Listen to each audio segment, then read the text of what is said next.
우리가 마태복음을 1월 달부터 6월 달까지 살펴보았고, 이제 원래대로라면 마태복음 10장부터 이제 가라라고 하는 예수님의 제자들의 파송에 대한 본문으로 이어지는데요.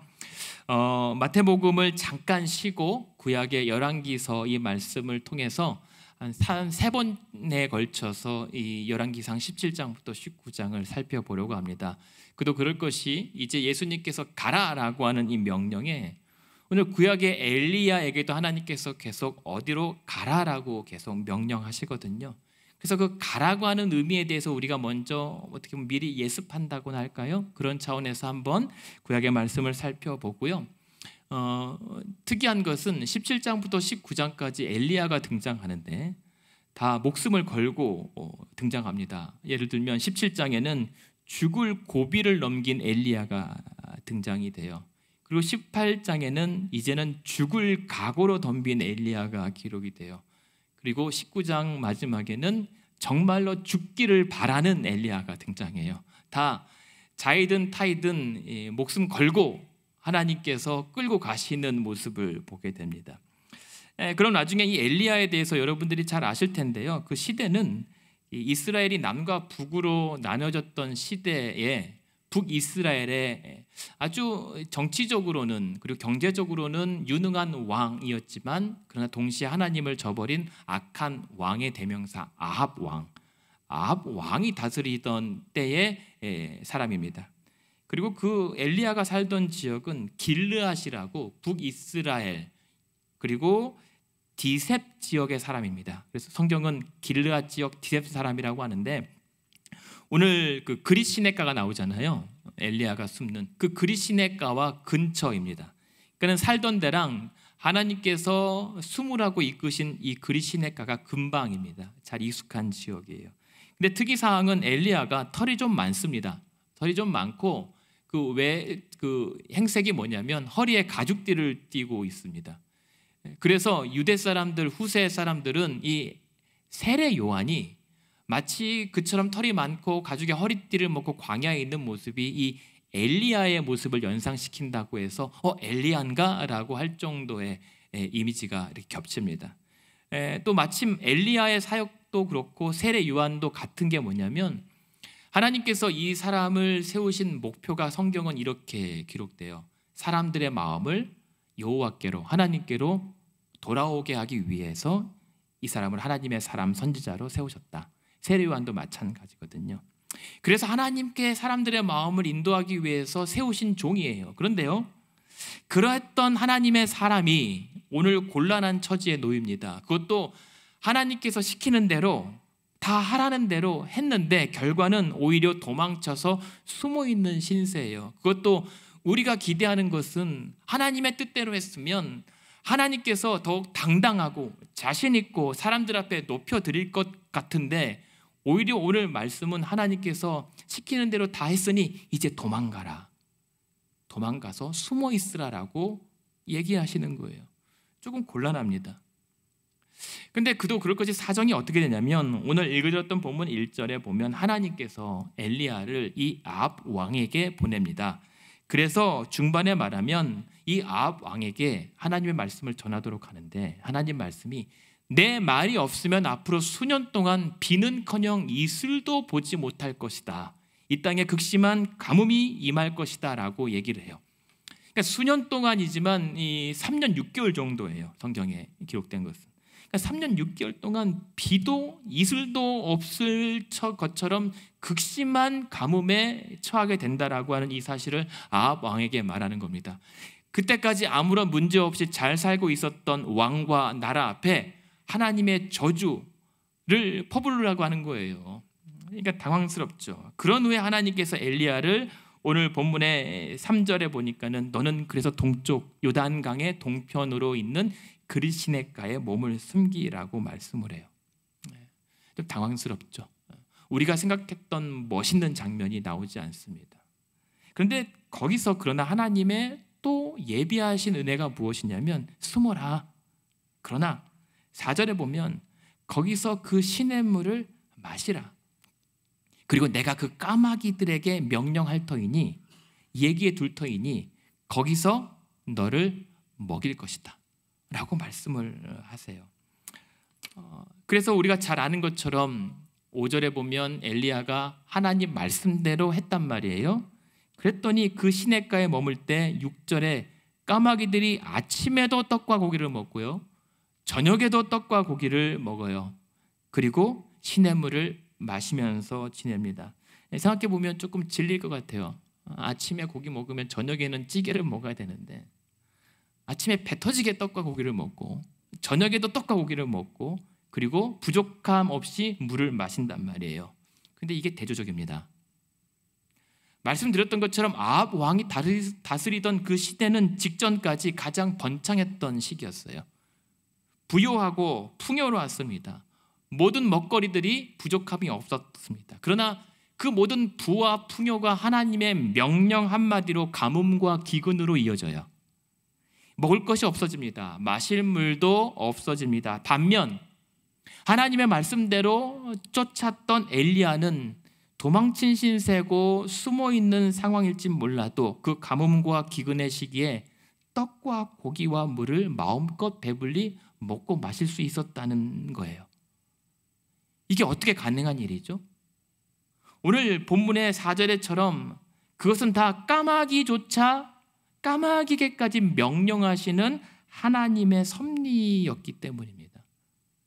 비를 내 말이 없으면 내리지 않고 내가 말이 있어야 비가 내린다라고 하는, 비까지도 명령하고 다스리시는 하나님의 섭리가 오늘 이 대조적인 상황을 빚게 됐던 것이죠.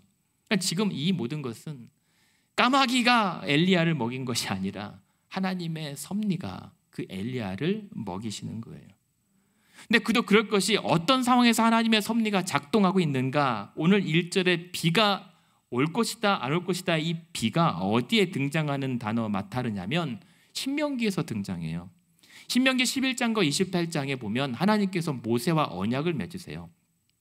그때 언약을 맺으면서 뭐라고 하냐면 네가 말씀에 순종하면 내가 비를 내리고 네가 불순종하면 비를 내리지 않겠다라고 하는 하나님의 비인 거예요.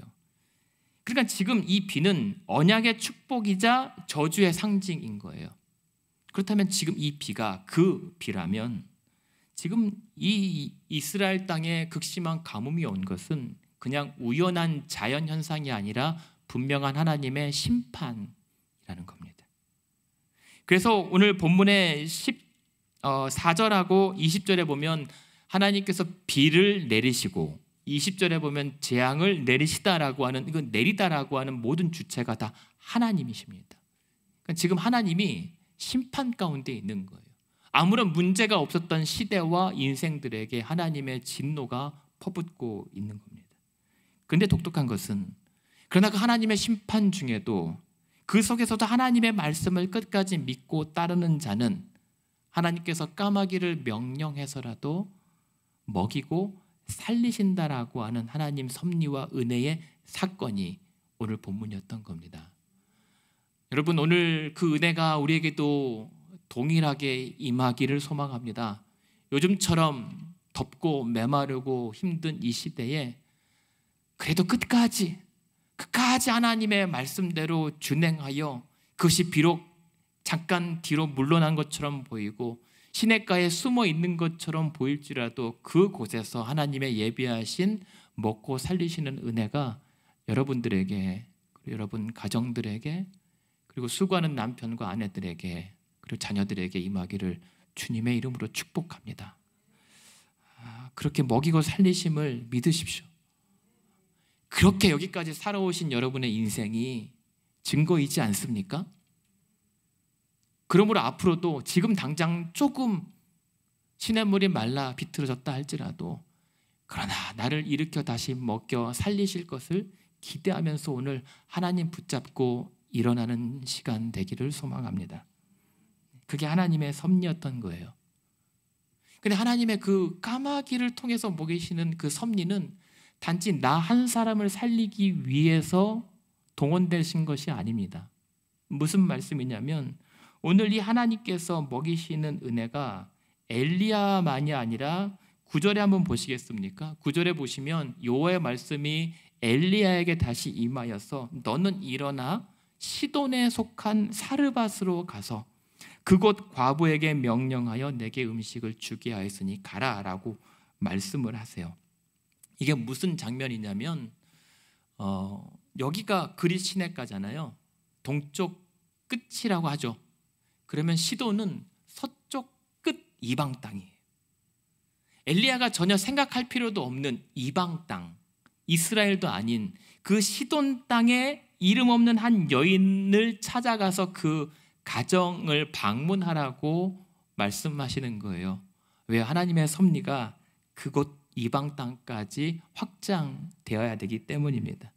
그래서 하나님은 엘리야에게 일어나서 시돈 사르밧 과부에게 가라.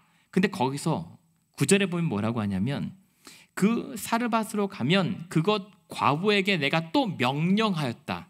그래서 너에게 음식을 주게 했다라고 얘기합니다.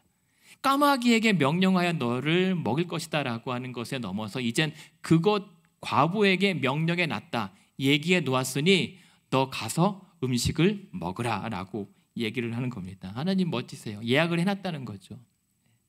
근데 그 말씀대로 직접 엘리야가 가봤더니 그 여인이 뭐라고 있습니까? 10절에 보면 나뭇가지를 줍고 있습니다. 근데 이 나뭇가지, 우리 예전에 시골에 살아보신 분들 알겠지만은 이제 아궁이에 불 떼려면 나뭇가지로 다 모아서 불을 떼고 밥을 하잖아요. 이 여인도 마찬가지예요. 밥을 하려고 나뭇가지를 모으고 있었는데 조금 비장해요. 사실은 비참합니다. 왜냐하면 이 여인은 12절의 내용에 나오는 것처럼 이제 마지막으로 남은 가루 한 움큼하고 기름 조금을 가지고 마지막 식사 한 끼를 해 먹고 유일한 혈육 아들과 함께 죽으려고 했기 때문입니다. 마지막 식사를 위해서 나뭇가지를 모으고 있었던 겁니다. 그런데 눈치 없는 우리의 엘리야가 뭐라고 얘기합니까? 10절 11절에 보면 그 여인에게 물 좀 달라고 해요. 귀찮잖아요. 이제 죽을 사람에게 그냥 물 건네줍니다. 그런데 11절에 보면 이 엘리야가 그런데 혹시 떡이 있는가? 내게 먹을 것을 좀 다오. 네 손에 떡이 있다면 그걸 내게 좀 다오라고 얘기합니다. 얼마나 황당해요. 이제 이거 마지막 한 끼 먹을 게 이거밖에 남지 않았어요. 무슨 말입니까? 하나님의 심판이 이스라엘 땅에만 국한되지 않고 이방 땅까지 확장되어 있다는 거예요. 하나님의 심판이 예외가 없습니다. 하나님의 심판이 그 이방 땅의 한 가정까지 그냥 처참하게 무너뜨릴 정도로 엄중하게 임한 상황에 하나님은 이 가정을 방문하신 거예요.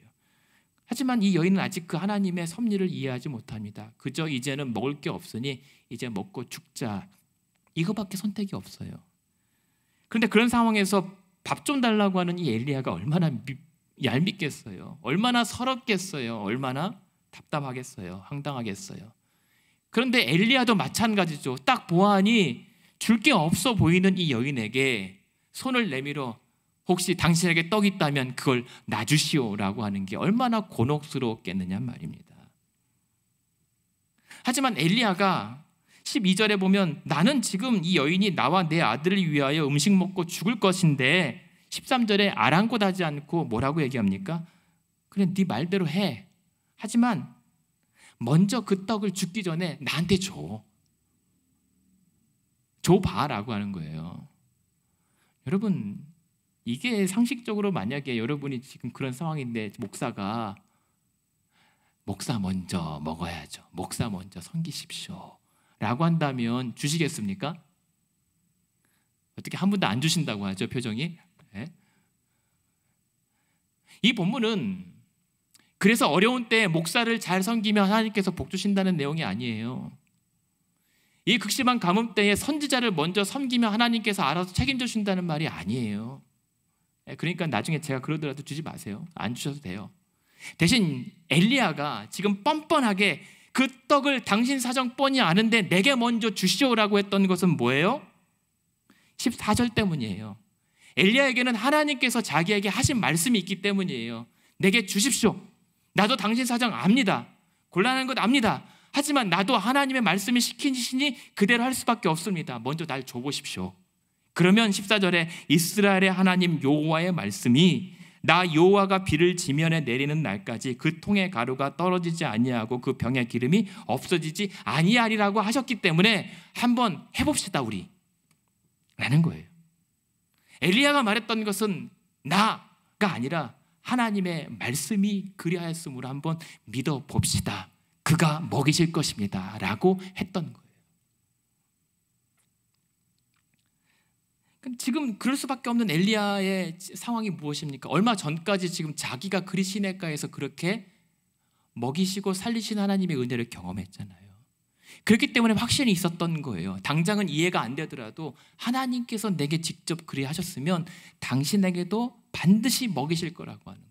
그래서 엘리야는 깨달았을 거예요. 하나님께서 왜 나를 이 먼 시돈 땅까지 이름 없는 이 여인을 만나게 하시는가? 하나님께서 이 여인의 가정도 살리시려나 보다. 그러다 보니 확신과 간절함이 임하지 않았을까요?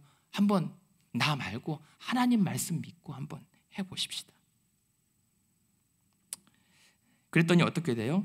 16절에 이 여인은 어차피 이렇게 죽나 저렇게 죽나 마찬가지 심경으로 한번 따라 해봤을 것 같아요. 그런데 과연 16절에 여호와께서 엘리야를 통하여 하신 말씀같이 통에 가루가 떨어지지 아니하고 병의 기름이 없어지지 아니하였다라고 하는 그 약속의 은혜를 경험하게 된 거예요. 그 기적을 체험하게 된 거예요. 무슨 의미입니까?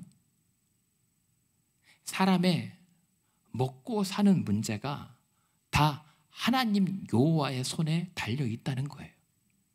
우리가 열심히 애를 써서 먹고 살아가는 것처럼 보이지만 그러나 그것 우리를 공급하고 먹이고 살리시는 것은 다 하나님 여호와의 손에 달려 있음을 바라보라, 믿으라 하는 겁니다.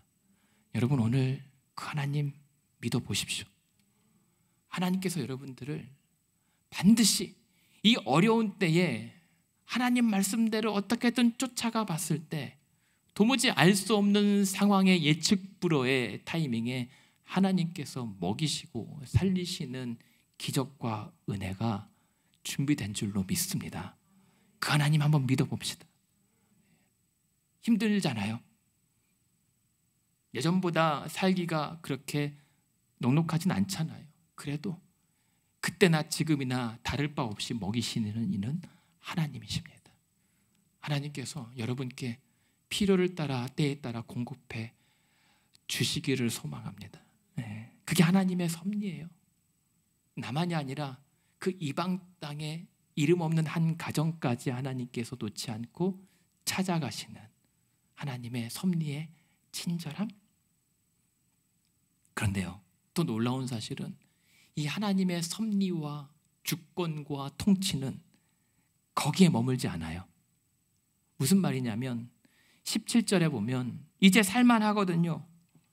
이 가정이 이제는 먹고 살만해요. 얼마나 부러웠겠어요. 옆에 집은 지금 극심한 가뭄 때문에 먹을 것이 없어가는데 이상하게 이 집에 기름만큼은 안 떨어지고 가루만큼은 안 떨어지고 매일 굴뚝에 연기가 난단 말이에요. 얼마나 부러웠을까요? 이제 살만해요. 남들이 부러워할 만해요. 그런데 갑자기 이 집, 이 여인의 유일한 의지였던 아들이 병이 듭니다. 그 병이 심각해서 결국에는 증세가 심히 위중하다가 17절에 보면 숨이 끊어져요. 죽어버렸습니다. 이게 무슨 날벼락입니까? 이제 하나님이라고 하는 분을 좀 이제 알만할 때 하나님이 그 집 아들을 죽여버리신 것과 같단 말입니다. 갑작스러운 이 여인이 엘리야에게 찾아가 원망조로 소리치죠. 그게 18절입니다. 여인이 엘리야에게 이르시되 하나님의 사람이여 라고 얘기합니다. 엘리야가 하나님의 사람인 것은 이제 인정이 돼요. 그런데 엘리야가 자신을 찾아온 이후로부터 계속 불편한 게 있어요. 그러면서 이제야 속마음을 얘기합니다. 하나님의 사람이여, 당신이 나와 더불어 어떤 상관이 있길래 내게 찾아와서 왜 나로 내 죄를 생각나게 하시나이까? 그리고 결국은 그렇게 내 죄를 생각나게 하여 괴롭히더니 내 아들을 그 때문에 왜 죽도록 해버리십니까? 괴로워합니다. 그러니까 이 여인에게는 남들에게는 말 못할 자신만의 죄의 문제가 있었던 거예요. 지난날에 그 죄의 문제가 자꾸만 그 엘리야를 대면할수록 자꾸만 붉어지고 떠오르기 때문에 힘들었던 거예요. 자책했습니다. 후회합니다. 그런데 아들이 이런 상황에서 죽게 되니까 내 아들이 내 죄 때문에 벌받아 죽은 것이다라고 괴로워하는 거예요. 그래서 그런 답답하고 괴로운 상황에 엘리야에게 원망합니다. 당신만 안 오셨으면 이런 일 없지 않습니까? 아니 차라리 그때 마지막 식사 한 끼 해먹고 죽을 때 같이 죽었더라면 아들은 죽고 나만 혼자 살아 이 모든 것을 감내하는 고통은 없었을 것 아닙니까? 후회하고 몸부림칩니다. 얼마나 괴로울까요? 이 여인이 어찌됐든 돌아본 상황, 인생을 돌아보면 그러한 문제가 여러 가지 산적해 있음에도 불구하고 죽지 못하고 살아왔던 것은 이 아들 때문이 아니었을까요? 이 아들 하나는 어떻게든 살려보겠노라고 그 극심한 가뭄에 버텨보다가 혼자 고생하느니 같이 죽다라고 하는 그 극단적 결정을 내렸던 것은 아닌가. 근데 그 아들이 내 살아야 할 이유가 없어져 버린 거예요. 그것도 나 때문에. 얼마나 괴로운 어머니의 심정이었겠습니까? 그런데요, 이번만큼은 엘리야도 속수무책이에요. 지금 이전까지 그리시네가나 사르밧까지는 하나님께서 먼저 일러주셨어요. 거기 가면 까마귀가 있을 것이고 거기 가면 여인이 있을 것이다 알려주셨고 하라는 대로 다 해왔단 말이에요. 근데 이번만큼은 엘리야도 생각하지 못한 상황에서 아들이 덜컥 죽어버렸어요. 그래서 엘리야가 할 수 있는 건 뭐죠? 그저 하나님 왜입니까? 라고 기도할 뿐이었어요. 그래서 뭐라고 얘기합니까? 20절에 보면 그 죽은 아들을 부여안고 여호와께 부르짖어 이르되 하나님 주께서 내가 우고하는 집 과부에게 재앙을 내리사 왜 아들이 죽게 하셨습니까? 이 말은 뭔지 아십니까? 하나님 하필 왜 여기입니까? 하나님 나도 여기 기껏 이제 살만하고 쉴만한 어떤 처소를 얻어서 나도 이 집의 복의 원인이 돼야 되는데 왜 나 때문에 아들이 죽었다라는 얘기를 들어야 됩니까? 왜 하필 여기입니까? 왜 이 집에 재앙을 내리십니까? 라고 하나님 앞에 묻는 거예요. 그러면서 묻지만 대신 21절에 여호와께 부르짖으면서 뭐라고 얘기합니까? 하나님 그러니 제발 이 아들 살려주십시오. 할 수 있는 건 기도밖에 없었어요. 엘리야 하나님의 사람조차도. 그런데 그거 아십니까? 엘리야가 하나님의 사람일 수 있었던 특징 중에 하나가 기도의 사람이었어요. 엘리야가 기도한 건 다 응답 받았거든요.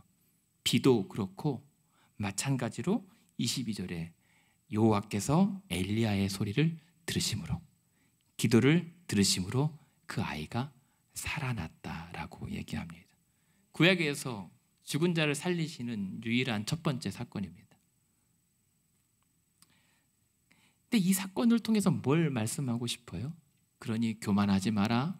그러니 하나님의 은혜가 뭐 이러니까 너네 잘 나갈 때 조심해라. 아니에요. 그것도 있겠죠 물론. 그런데 더 나아가서 이 본문을 통해서 엘리야에게 그리고 저와 여러분에게 들려주시고자 하는 하나님의 메시지는 그거예요. 사람이 먹고 사는 문제만이 아니라 사람의 죽고 사는 문제도 하나님께 달려있다는 사실을 우리에게 깨닫게 하시는 거예요.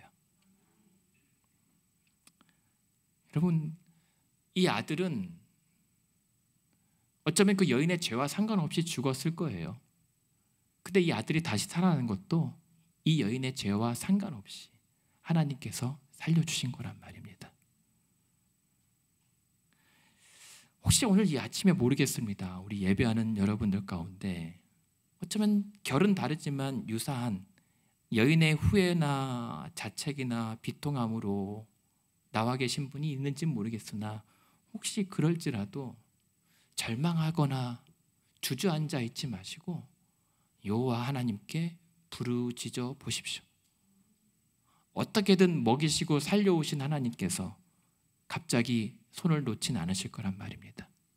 대신 어떻게든 살게 하시고 살려주시고 어떻게든 한 발짝 더 가보게 하실 것입니다.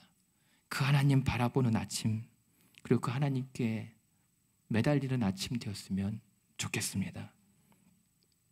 그렇잖아요.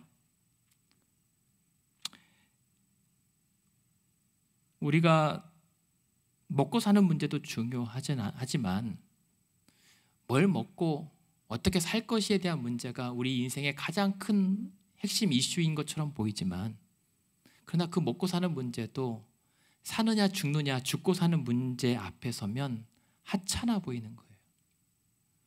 어쩌면 하나님의 은혜가 날마다 우리를 공급하지만 어느 정도 먹고 살만하면 그 은혜는 익숙해지면 금방 잊혀지기 쉽거든요. 다 그렇잖아요. 그런데 사실 그 문제를 넘어서 죽고 사는 문제를 한번 경험하면 몸이 회복되어도 조금 건강해져도 쉽게 잊혀지지가 않아요. 그러니까 하나님은 이 사실을 우리에게 깨닫기 원하시는 겁니다. 하나님께서 비를 명령하고 새를 명령하실 정도로 만물을 다스리고 계시고 우리 인생의 먹고 사는 문제를 다스리고 계시고 더 나아가 우리의 살고 죽는 생명까지 다스리고 계시는다.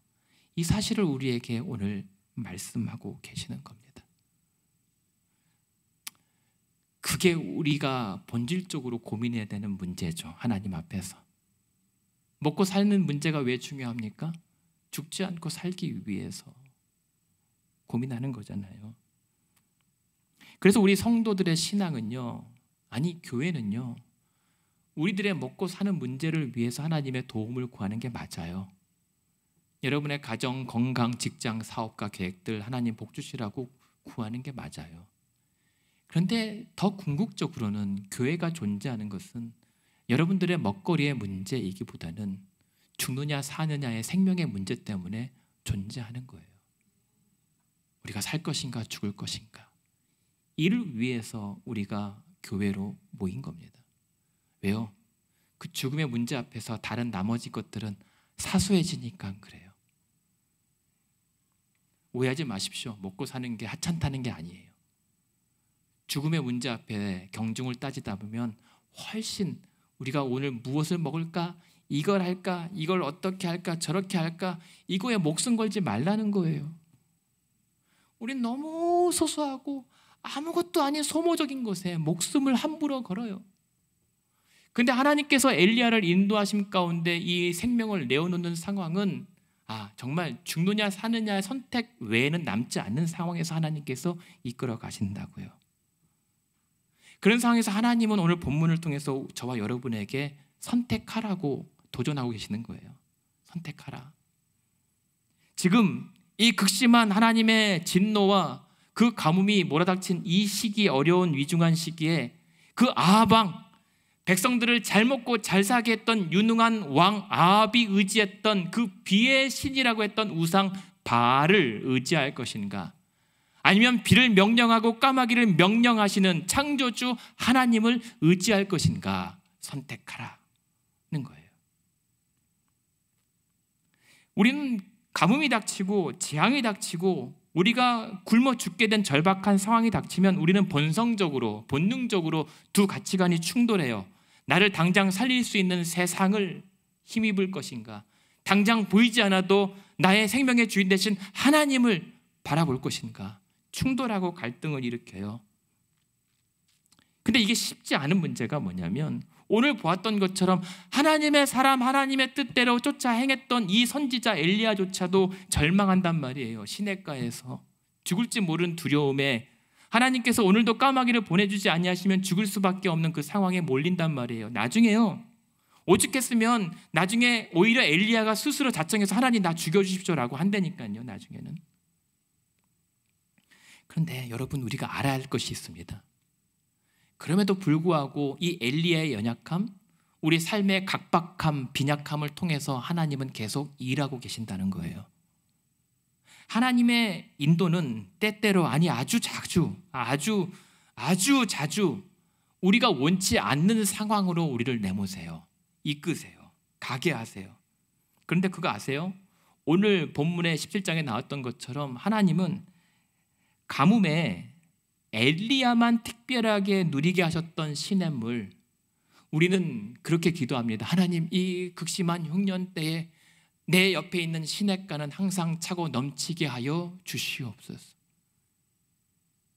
그런데 오히려 그 기도하는 반대로 그 시냇물을 넘쳐있게 하지 않고 오늘 7절의 결론은 뭐예요? 시내가 말랐다는 겁니다. 하나님이 그 엘리야가 누리고 있었던 그 기쁨의 요소를 말라 비틀어 버리셨단 말입니다.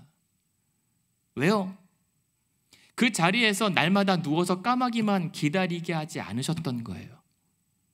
조금 살만한 힘과 그 다음에 위로를 얻은 다음에 그 자리에서 날마다 누워 까마귀가 주는 떡과 고기로 풍요롭게 살라는 것이 아니라 이제 일어나서 낯선 이방 땅, 내가 가리키는 곳으로 가서 죽어가는 한 가정을 살리게 하신 것이 하나님의 섭리요 인도였다는 것이에요.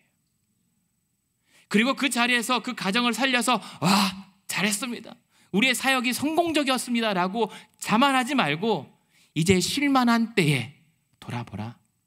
먹고 삶의 문제가 아니라 정말 갑작스런 죽음으로 인하여 우리가 궁극적으로 거할 초소는 어디인가 생각해 보라는 거죠. 그래서 갑작스런 죽음으로 이 모든 이 여인과 엘리야와 방금 죽었다 살아난 이 아들이 뭘 바라봐요?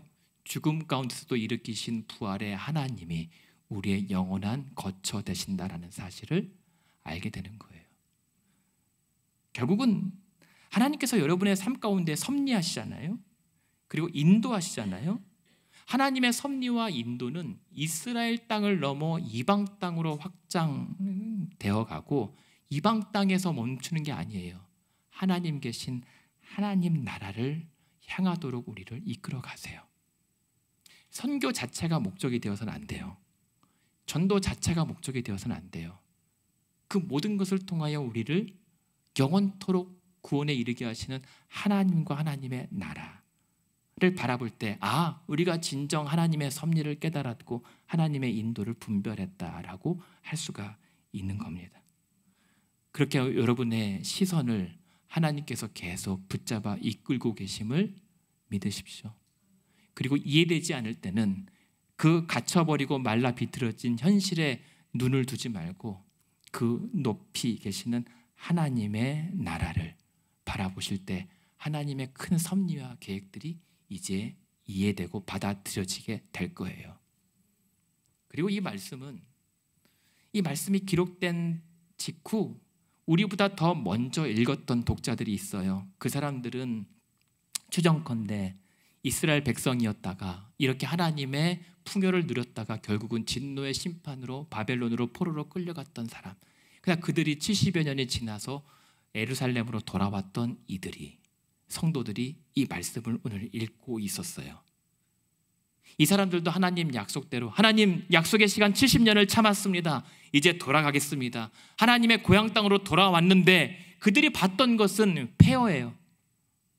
가뭄이었고 동일한 극심한 흉년으로 돌아왔는데 살 길이 막막한, 하나님의 약속 믿고 그냥 그 2세 주민으로서 그 제국에서 편안히 살 수 있었던 것도 포기하고 따라왔는데 이들의 현실은 말라 비틀어버렸던 시내였던 말입니다. 근데 그런 상황에서 이들이 읽었던 17장의 말씀을 통해서 맞다, 오늘도 내 말이 없으면 아무것도 이루어지지 않는다라고 하는 이 하나님의 말씀이 얼마나 저들에게는 귀한 삶의 회복 매뉴얼이 되었겠습니까? 맞다, 하나님이 하셔야 한다. 우리가 열심히 해보자, 돌아왔으니까 분위기로 쇄신해보자, 이게 아니라 하나님이셔야 한다 라는 사실이요. 먹고 사는 문제가 아니라 어떻게 살아 그 나라까지 갈 것인가. 오늘 우리에게도 마찬가지예요. 오늘 우리가 살아가는 시대가 극심한 재앙으로 힘들잖아요. 생각하지도 못하는 재앙이 날마다 이루어집니다. 어떤 바이러스가 나올지도 모른다고 계속 우리를 공포에 휩싸이게 해요. 이제는 시대가 예전에는 10년, 20년, 30년을 미리 내다봐서 대비하고 예방할 수 있는 시대였다면 이제는 예측 불허의 시대를 살아가요. 이제는 대비책이 아무 소용이 없습니다. 그냥 그때그때 닥쳐오는 상황에 유연하게 대처할 뿐이에요. 그래서 우리에게 필요한 것은 유연성입니다. 어떻게 보면. 근데 신앙도 마찬가지라는 거죠.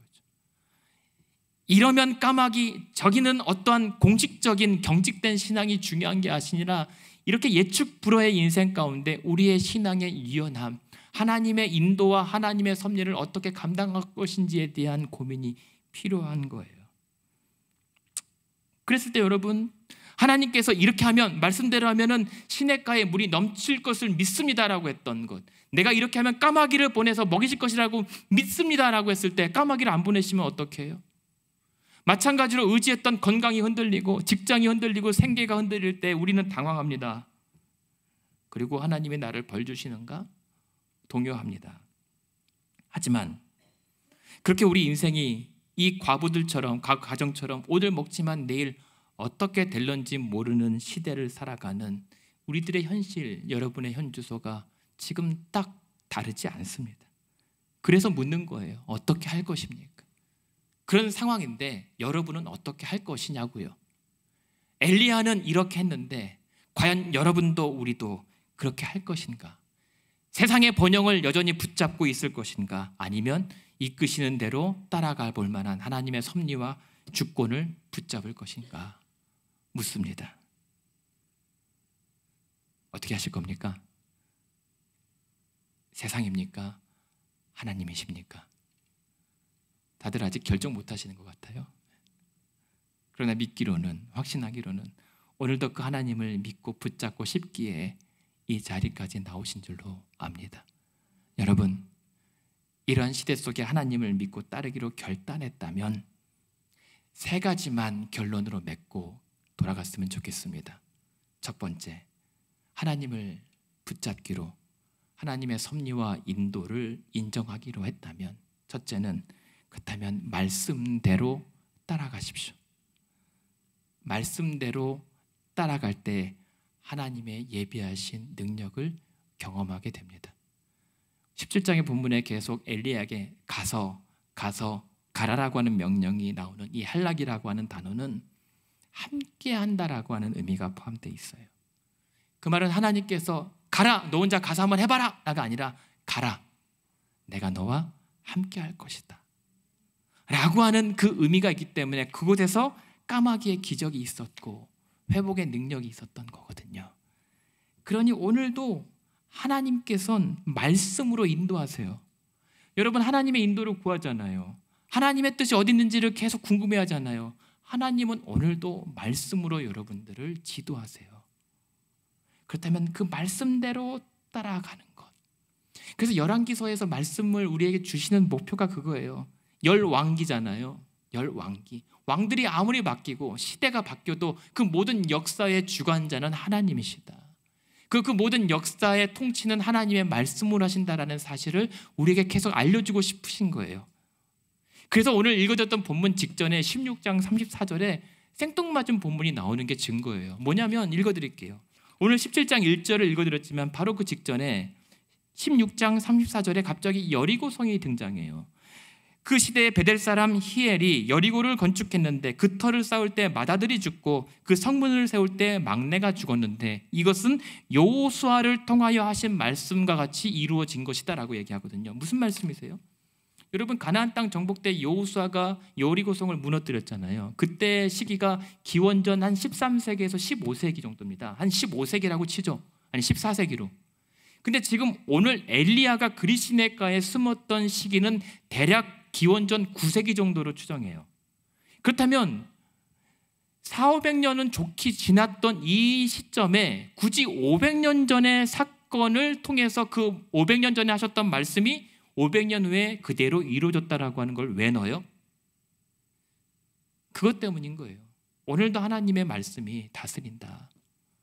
세월과 상관없이 하나님의 통치는 여전히 유효하다. 그러므로 말씀대로, 대로잖아요. 대로.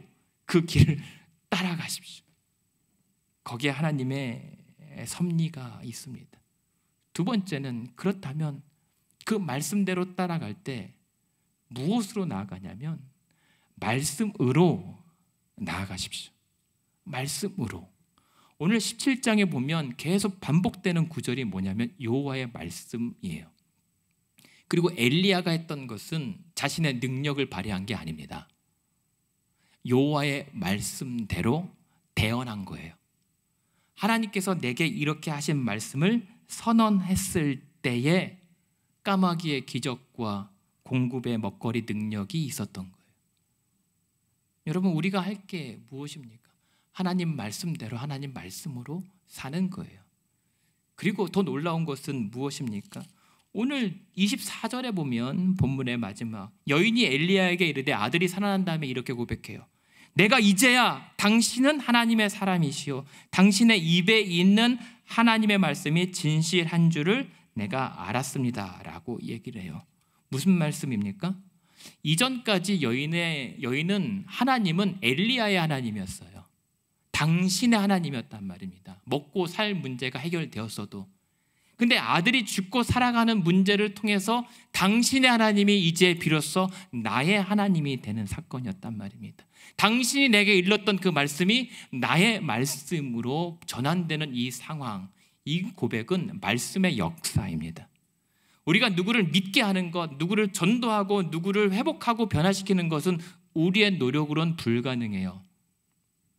아무리 노력해도 나중에는 아닌데라고 돌아서죠. 그러나 말씀이 역사하고 말씀이 스스로 증명해 보이십니다. 그러므로 말씀으로 나아가세요. 하나님의 말씀을 외우시고 묵상하시고 선언하십시오. 그럴 때 하나님의 능력을, 하나님의 섭리를 경험할 줄로 믿습니다. 그리고 마지막, 그래서 여러분이 말씀대로 따라가고 말씀으로 나아가고 있다면 증거가 보입니다. 그것은 세 번째, 말씀이신 예수 그리스도를 바라보게 되는 것입니다. 열왕기서 말씀, 서두에 말씀드렸죠. 이 비는 축복과 저주의 언약의 하나님의 약속된 비라고요. 근데 오늘도 하나님은 그렇게 우리를 언약으로 다스리세요. 하나님이 그냥 즉흥적으로 내쳐지는 대로 다스리지 않습니다. 오늘도 말씀으로 약속하신 대로 다스리세요. 그리고 그 언약대로 이들을 먹고 살리셨다면 오늘도 예수 그리스도, 말씀이신 예수 그리스도와 맺으신 언약을 믿고 따르는 성도들을 오늘도 먹이고 입히시고 살리시고 계십니다. 그래서 예수님께서는 그 하나님 아버지의 말씀대로 끝까지 따라갔던 곳이 오히려 더 척박한 저주의 십자가 위였어요. 여기 아닌가? 내려올 수도 있었지만 내려오지 않고 오히려 죽기까지 순종하셨을 때 그 하나님께서 죽음 가운데 누워 있었던 예수 그리스도를 일으켜 부활의 능력을 보이셨단 말입니다. 그 예수께서 친히 죽고 살리는 문제는 하나님 손에 달려있다라고 하는 증거를 몸소 우리에게 증명해 보이셨습니다. 그 예수가 보여야 되는 겁니다. 그리고 그 예수님께서 더 놀라우신 은혜로 우리가 함께 하시는 건 뭔지 아십니까? 요한복음 1장 3절에 만물이, 그 비와 까마귀를 포함한 모든 만물이 그 예수 그리스도로 말미암아 지은 것이 그가 없이는 하나도 된 것이 없다라고 얘기한 거거든요. 그 만물의 주인 되시고 그 만물을 지으신 이가 예수 그리스도, 그리고 그분이 우리의 구원과 생명을 위해 중보하고 계시다면 이만큼 확실한 것이 어디 있습니까? 그러므로 오늘도 우리가 예수 그리스도의 이름으로 먹고 사는 문제만 아니라 죽고 사는 문제를 구하며 부르짖을 때에 그 기도는 응답하십니다. 죄의 문제를 위해서 대신 자신의 목숨을 내어서라도 우리를 건지신 이가 어찌 귀한 것을 우리에게 주지 않을 수가 있겠습니까? 그래서 오늘도 예수 그리스도가 우리가 바라봐야 할 유일한 소망 대상입니다. 그래서 그렇게 이를 통해서 오늘도 내 말이 없으면 아무것도 이루어지지 않을 것이고, 말씀으로 천지를 이스라했을 때 있게 하셨던 그 하나님, 그 하나님의 섭리와 주권과 통치를 믿으시고, 그래서 말씀대로 따라가고 말씀으로 살아내며 그 말씀이신 예수의 이름으로 부르짖을 때, 그럴 때에 무덥고 메마른 이 계절 약속하신 대로 먹이시고 살리시는 이 그리시네가의 공급하심, 그리고 죽어가던 그 시돈 땅의 부활의 능력을 경험할 수 있게 되기를 주님의 이름으로 축원합니다.